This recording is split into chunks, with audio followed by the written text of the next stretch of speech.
جب تم مودت اہل بیت کے ساتھ نیکی کا کام کرو گے اللہ تمہاری نیکی میں اضافہ کر دے گا۔ دوسرا ترجمہ یہ بنتا ہے کہ جب تم نیکی کرو گے اللہ تمہاری نیکی کو مزید حسین بنا دے گا۔ ہے یا نہیں؟ اللہ تمہاری نیکی کو مزید حسین بنا دے گا، خوبصورت بنا دے گا۔ اب پوچھتے ہیں کہ یا رسول اللہ ما الحسنہ، نیکی ہے کیا؟ غور کر رہے ہیں؟ نیکی ہے کیا؟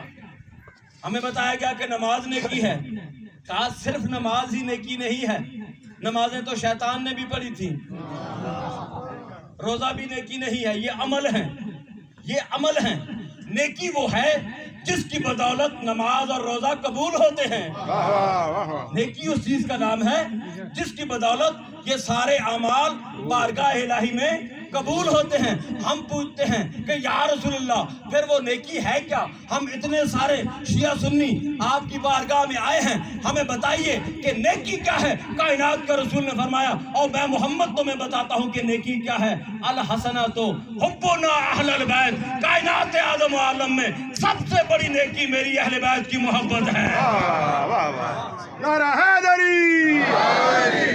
پھر پوچھا کیا کہ یا رسول اللہ گناہ کیا ہے؟ فرمایا کہ جس کو تم گناہ کہتے ہو ان گناہوں کی توبہ کے بعد بخشش ہو جاتی ہے، لیکن حقیقت میں گناہ وہ ہے کہ جس گناہ کی بخشش ہی نہیں ہے۔ کہا کہ یا رسول اللہ وہ گناہ کون سا ہے؟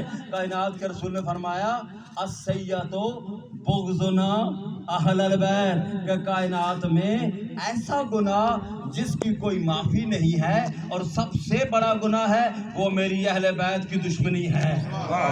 اب آئیے اس آیت کی روشنی میں اس عظیم اجتماع میں پوری ذمہ داری سے اپنے اہل سنت بھائیوں کی کتاب تفسیر کشاف علامہ زمخشری انہوں نے جو آیت مودت کی تفسیر کی ہے وہ میں بیان کرنا چاہتا ہوں۔ بسم اللہ بسم اللہ۔ آپ سننے پہ آمادہ ہوں گے تو بیان کروں گا، کیونکہ ایسی باتیں ہر جگہ نہیں کی جاتی، وہیں پہ کی جاتی ہیں جہاں پہ ان باتوں کو کوئی قبول کرنے والا موجود ہو۔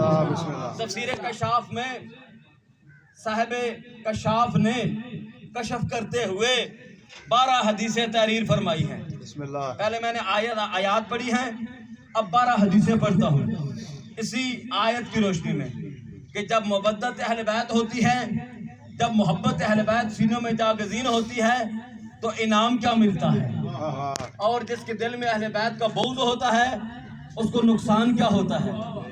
یہ 12 حدیثیں انہوں نے تحریر فرمائی ہیں۔ پہلی 9 حدیثوں میں حب اہل بیت کے فائدے ہیں، سناؤں؟ سننے